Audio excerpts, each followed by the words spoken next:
जरा तकलीफ तो होगी ही बिलाशक आपको आने जाने में, मगर इज्जत बढ़ जाएगी कड़ी धूप में आपको खड़े रहने में।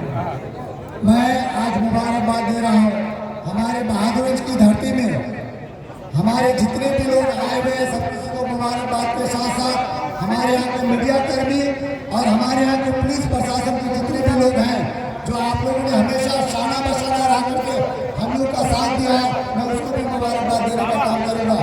सिर्फ मैं दो बात को बोलूँगा। बात तो ये थी कि कुछ दिन पहले हमारी कुछ तकलीफ थी अख्तर निमान साहब से। उन्होंने जब 2 दिन फोन किया, मैं फोन रिसीव नहीं किया। अलविदा जुमा के दिन जब अख्तर निमान साहब ने मुझे फोन किया तीसरे दिन, तो मैंने फोन रिसीव किया। उन्होंने कहा कि आज अगर हमारे किबला मोहतरम जनाब बादशाह साहब जिंदा रहते तो फिर मुझे आपको कॉल करने की जरूरत नहीं पड़ता। जब अख्तर निमान साहब मर जाएगा तो फिर लोगों को अख्तर निमान साहब की याद आएगी और अख्तर निमान साहब जैसा शख्स आपको पूरे किशन में दिखाई देगा। आज मुबारकबाद के मुस्तहिक सिर्फ आप हैं। असदुद्दीन अवैसी साहब भी आज मुबारकबाद के मुस्तहिक नहीं है और अख्तर निमान साहब भी नहीं। आप हैं तो अख्तर निमान साहब हैं, आप हैं तो असदुद्दीन अवैसी साहब हैं। आपके बेरे अख्तर निमान और असदुद्दीन अवैसी साहब नहीं है। मुझे सिर्फ जिम्मेदारी दी गई थी।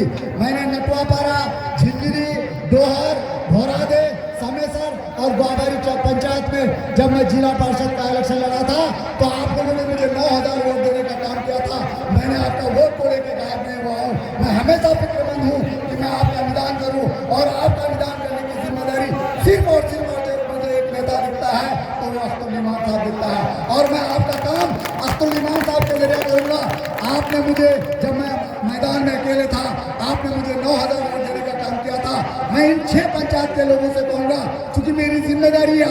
आज भी मेरा प्रोग्राम इंशाल्लाह सिक्यार की सरजमीन में है और मैं वहाँ अकेले रहूँगा। 500 आदमी को मैं सिक्यार में संबोधित करूँगा और मैं कहता हूँ शाना बशाना अख्तर निमान साहब का साथ दीजिए।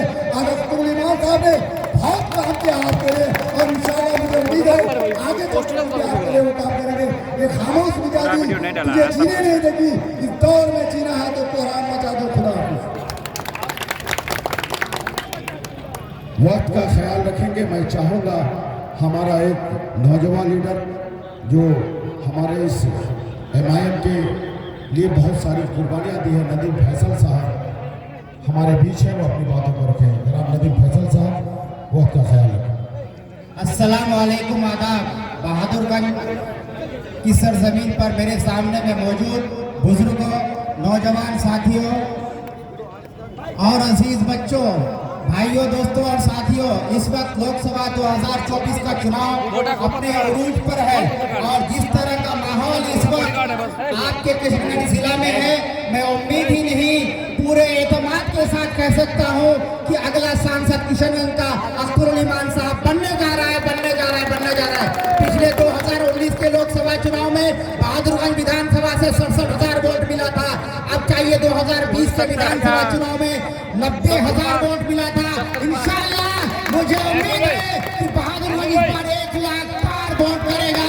हम लोगों का नारा है कि अख्तर निमान साहब।